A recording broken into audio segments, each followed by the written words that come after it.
बिस्मिल्लाहिर्रहमानिर्रहीम। अस्सलामुअलैकुम नाजरीन, आप देख रहे हैं प्रोग्राम पंजाब टॉक और मैं हूं सुभान कुरैशी। नाजरीन, गुज़िश्ता चंद रोज़ पाकिस्तान के सहाफ़ती मंजरनामे के हवाले से ख़ासे अहम और संगीन रहे।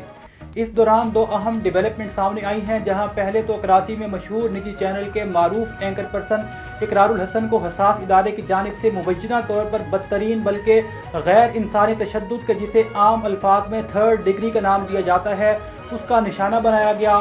अभी ये गर्द बैठी नहीं थी कि एक और मारूफ सहाफ़ी मोहसिन बेग को वफाकी वज़ीर मुराद सईद की जानिब से दर्ज करवाई गई FIR के नतीजे में साइबर क्राइम एक्ट के तहत FIA की जानिब से गिरफ्तार करने का मामला पेश आया और इस कार्रवाई के दौरान हंगामा भी खड़ा किया गया। हंगामे के नतीजे में मोहसिन बेग एंड कंपनी की जानिब से FIA पर फायरिंग की गई, जिसके नतीजे में एक अहलकार ज़ख्मी भी हुआ। अब यहाँ पर सवाल ये पैदा होता है कि पहले केस में इकरारुल हसन के साथ जो कुछ किया गया, क्या वो आज़ाद सहाफ़त पर हमला नहीं है, और दूसरे केस में जो कुछ हुआ उसमें गलती किसकी थी।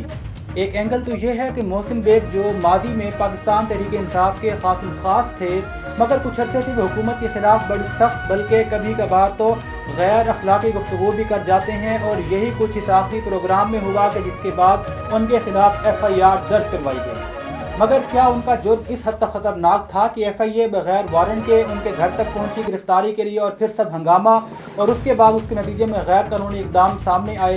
इन्हीं तमाम पॉइंट्स पर गुफ्तगू करने के लिए हमारे साथ फ़ोन कॉल पर मौजूद हैं इस्लामाबाद से हमारे ब्यूरो चीफ ज़ाहिर सत्ती साहब, पाकिस्तान पीपल्स पार्टी के रहनुमा हैं तबस्सुम मुनीर साहब, और सीनियर सहाफ़ी आबिद हुसैन मुग़ल जो कि RUJ के जर्नलिस्ट रहनुमा भी हैं। तो सबसे पहले तो मैं अपने तमाम मेहमानों को प्रोग्राम में वेलकम करता हूँ। शुक्रिया। ज़ाहिर सत्ती साहब, पहले तो ये बताइए कि कल इस्लामाबाद में जो वाक़या पेश आया है वो क्या था, मोहसिन बेग की गिरफ्तारी और इस दौरान जो हंगामा वगैरह हुआ। क्योंकि आप वहीं इस्लामाबाद में मौजूद हैं तो थोड़ा सा हमारे नाज़रीन को इस हवाले से भी अपडेट कर दें। जी सुभान साहब, बहुत बहुत शुक्रिया। सर, बात इस तरीके से है कि ये मोहसिन बेग साहब जो हैं, ये आप जैसे बता चुके हैं कि पाकिस्तान तहरीक इंसाफ के वेल विशर थे और बेहतरीन जनाब वाला एक साथी हैं। ऑनलाइन न्यूज एजेंसी के चीफ एडिटर भी हैं और जना के भी, जना अखबार से भी इनका तल्लुक है।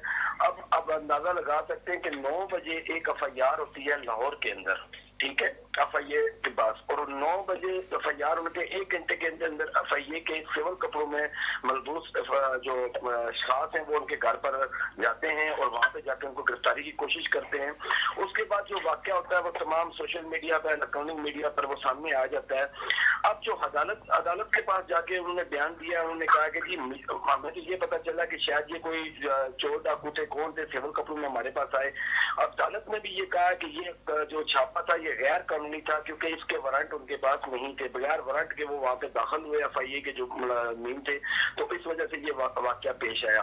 अब आते हैं कि साफी जो इस टाइम जो सहाफत के ऊपर मुश्किल वक्त चल रहा है, बेसिकली सहाफत में ही पाकिस्तान तहरीक इंसाफ को पूरी दुनिया में रोशनास करवाया। ये सहाफत ही थी जो 126 दिन का धरना जो है वो लाइव कवरेज दिखा के सब ये मोहसिन बेग साहब भी थे जो जहांगीर के जहाज में ओन चौधरी के साथ बैठ के आपको मुख्तलिफ तस्वीर में नजर आ रहे हैं।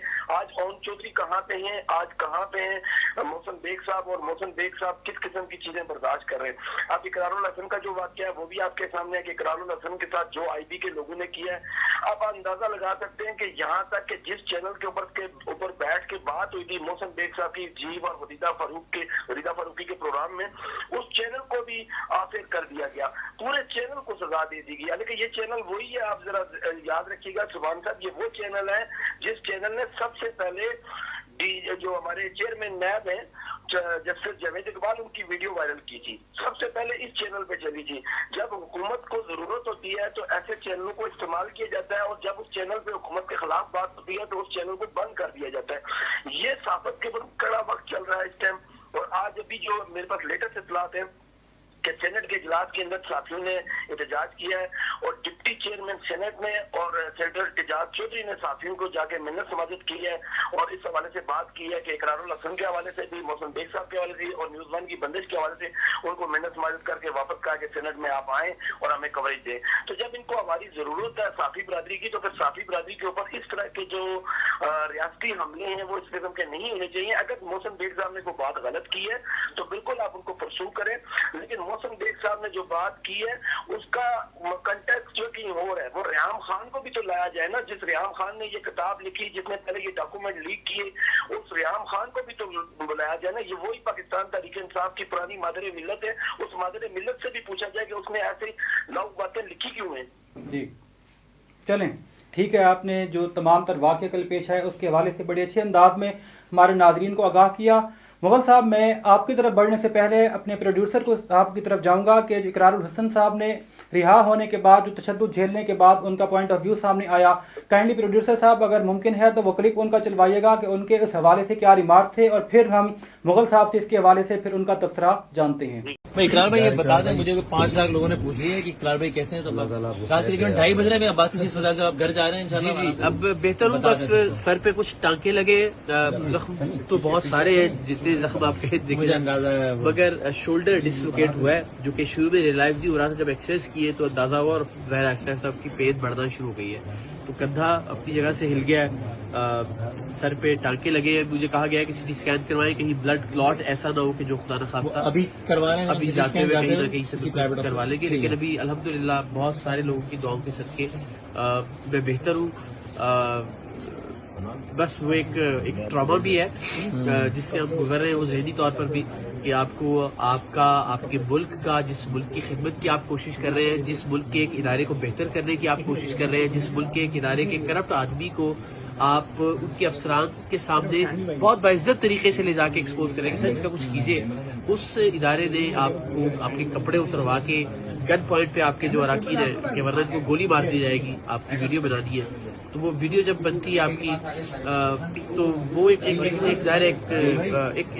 फखर तो है कि अपने किसी मकसद के लिए नहीं, लेकिन एक ट्रॉमा भी है कि आपके सारे टीम मेंबरान के कपड़े उतारे जाते हैं, उनको मारा जाता है, मार पड़ती है, उनको तशद्दुद किया जाता है, तो अभी वो ट्रॉमा भी है, फिजिकल इंजरीज भी है, लेकिन अल्हम्दुलिल्लाह हौसले जवान है। मैं बता रहा था अभी सारे भाई से बात हो रही थी कि इस सारे प्रोसेस में जब मार पड़ रही थी, जब बराहना किया जा रहा था, और जब नाजुक आज़ाएं उन पे इलेक्ट्रिक शॉक्स लगाए जा रहे थे, उस वक्त भी टीम सरेआम के अरकान पाकिस्तान जिंदाबाद का नारा लगा रहे थे अल्हम्दुलिल्लाह।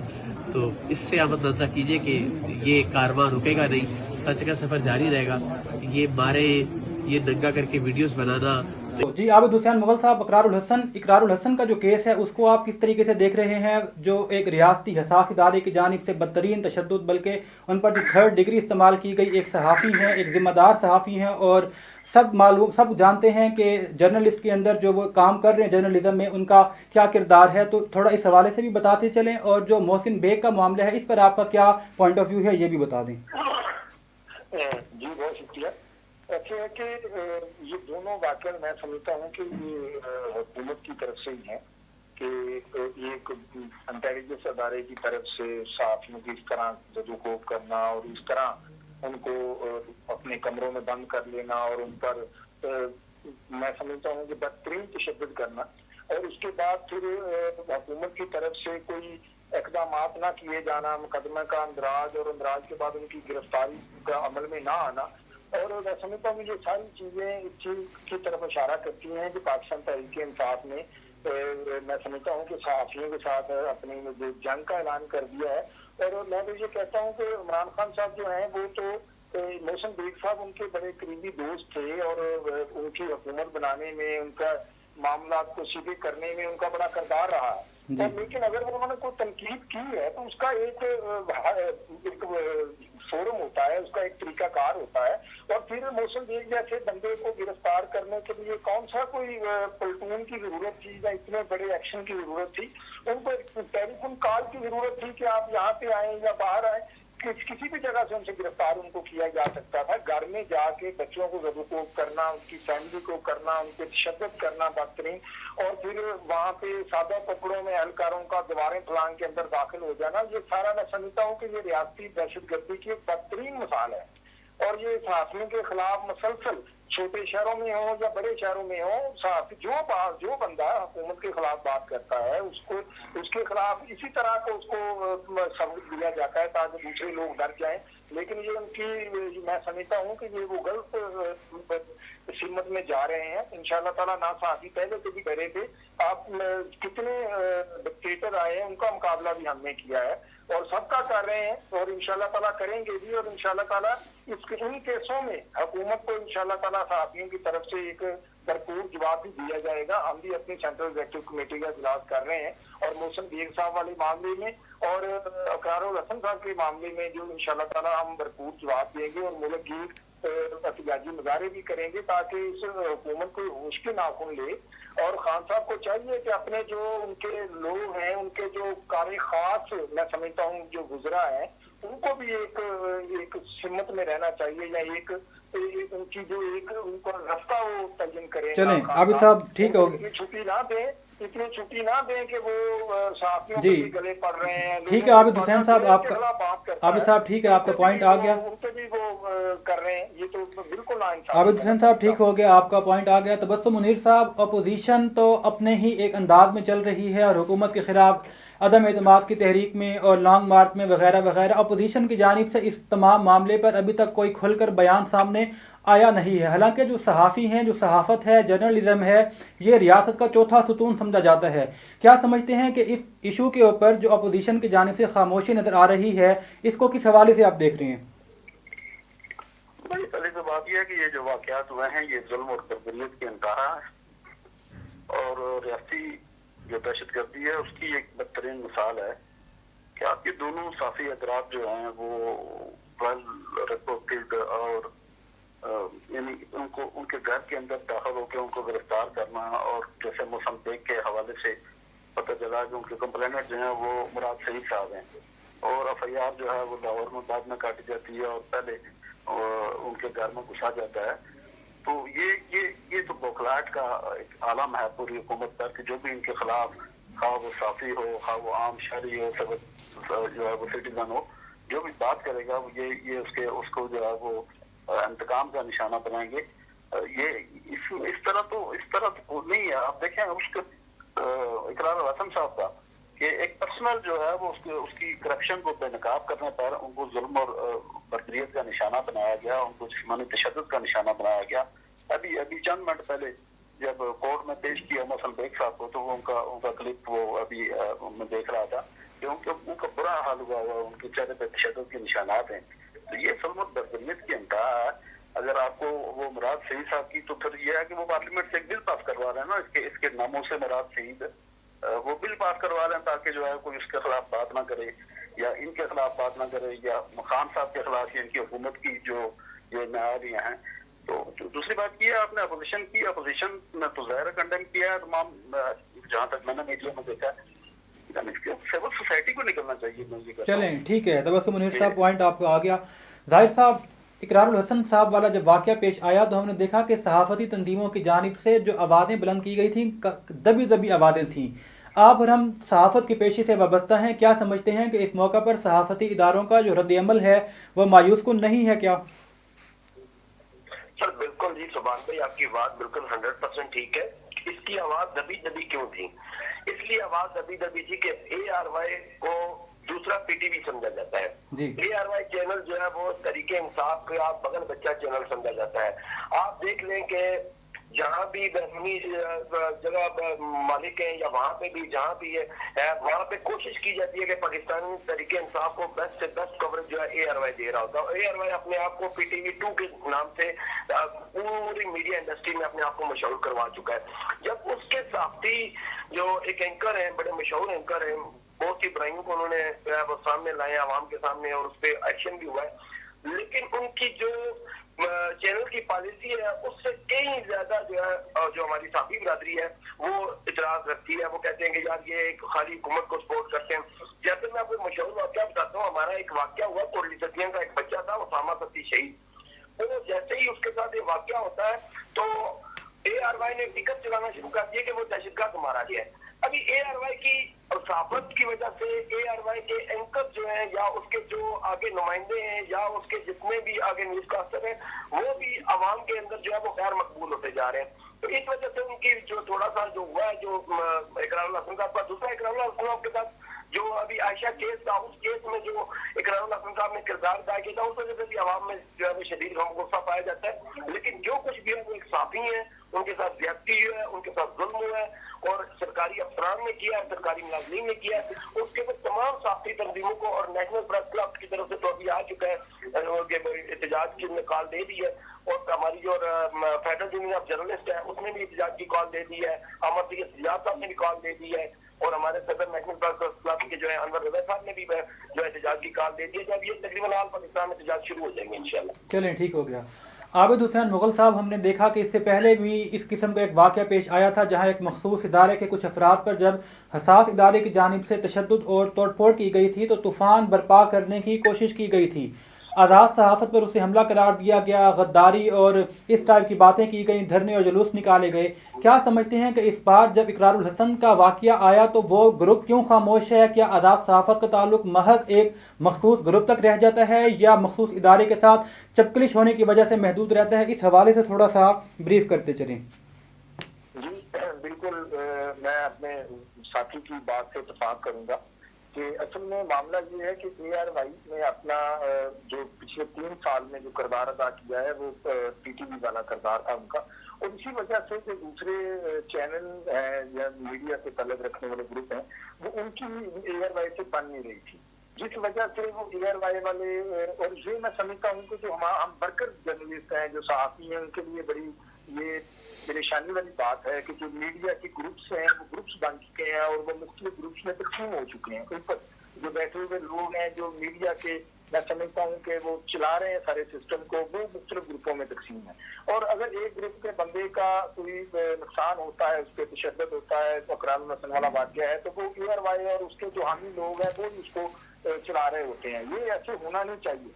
मैं समझता हूँ कि जैसे मोहसिन बेग साहब वाला कल वाक़या हुआ है और इकरारुल हसन साहब वाला हुआ है, तो इसको तमाम मीडिया को कवरेज देनी चाहिए, बिला इसमें कोई ग्रुपिंग का मामला नहीं होना चाहिए। और मेरे ख्याल में ये ग्रुपिंग वाला मामले को जो बड़े अदारे हैं उनको भी होश के नाखून अब लेने होंगे। हमारे जो अदारे हैं उनके जो सरबराहान बैठे हुए हैं, तो ये ऐसे तो फिर एक एक करके सबके खिलाफ ये ज्यादती होती रहेगी और इससे फिर वर्कर जर्नलिस्ट जो है वो भी परेशान होते हैं, वो ग्रुपिंग में आ जाते हैं बेचारे, उनकी आवाज दब जाती है।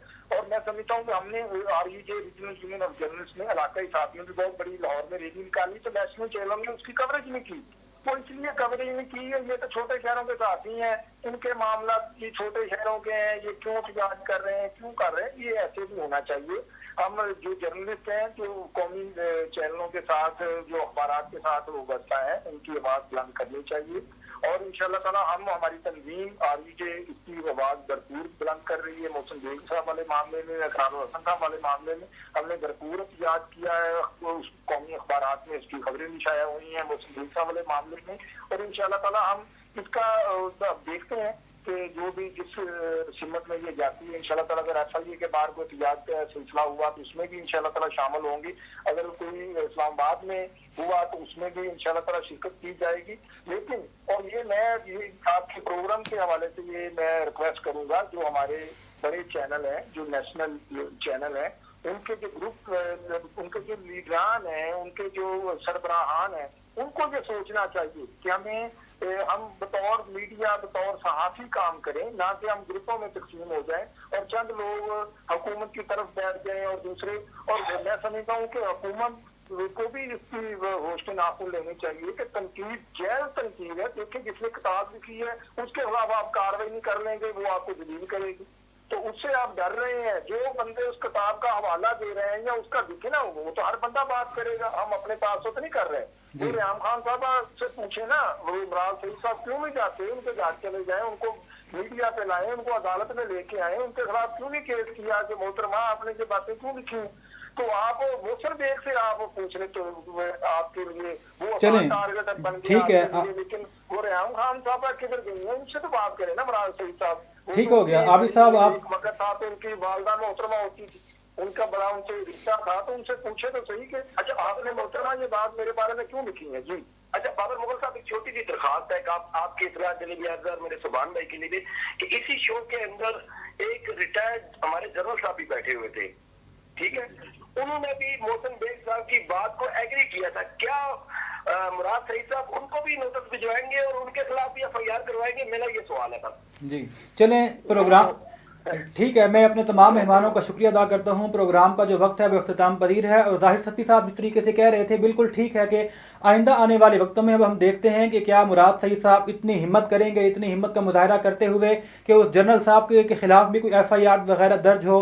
तो इसी हवाले से अब देखते हैं कि आइंदा आने वाले दिनों में क्या अहम डेवलपमेंट सामने आती हैं। प्रोग्राम का वक्त चूँकि अख्ताम पजीर हुआ, इस पर मज़ीद कार्रवाई और जो मामला पेश आ रहे हैं उसके ऊपर दोबारा भी प्रोग्राम करेंगे। तब तक के लिए अपने मेज़बान सुभान कुरैशी को इजाज़त दीजिए। अल्लाह निगहबान।